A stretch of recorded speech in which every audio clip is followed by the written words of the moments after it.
केंद्रीय गृह मंत्री अमित शाह ने कहा कि राज्यसभा में देश के संविधान पर चर्चा हुई।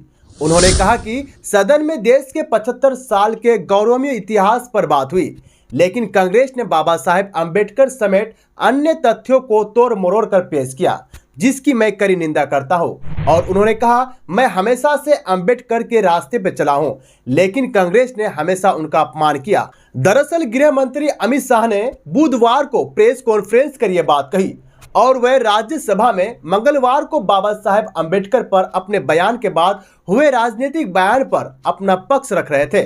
और उन्होंने कहा कि कांग्रेस ने अम्बेडकर को हमेशा हसिया पर रखा और कांग्रेस ने बाबा साहेब अम्बेडकर को भारत रत्न देने से रोका था।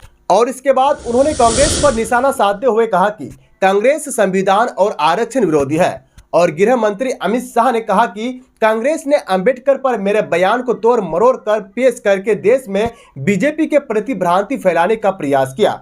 और उन्होंने मीडिया से आग्रह किया कि वह राज्यसभा में दिए अपने बयान को पूरा दिखाए। और उन्होंने कहा कि कांग्रेस आरक्षण विरोधी है और कांग्रेस संविधान विरोधी है और उसने हमेशा वीर सावरकर का अपमान किया है। और इसके बाद कांग्रेस राष्ट्रीय अध्यक्ष मल्लिकार्जुन खड़गे द्वारा इस्तीफा देने की मांग पर गृह मंत्री ने कहा कि उन्हें दुख है कि खड़गे जैसे वरिष्ठ नेता राहुल गांधी के दबाव में इस झूठ में शामिल हुए। और आगे उन्होंने कहा कि खड़गे और उनकी पार्टी को अभी सत्ता में आने के लिए 15 साल का और इंतजार करना होगा और उनकी ये मानसा अभी तो पूरी होने वाली नहीं है।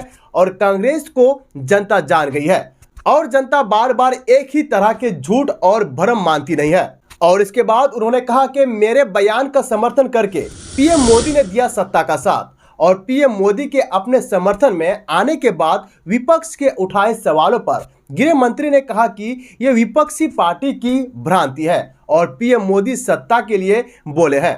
वही अरविंद केजरीवाल द्वारा उनके बयान पर सवाल उठाने पर उन्होंने कहा कि चालू मेरे कारण ही सही और केजरीवाल को बाबा साहेब अम्बेडकर का ध्यान तो आया और इसके लिए मैं आनंद में हूं।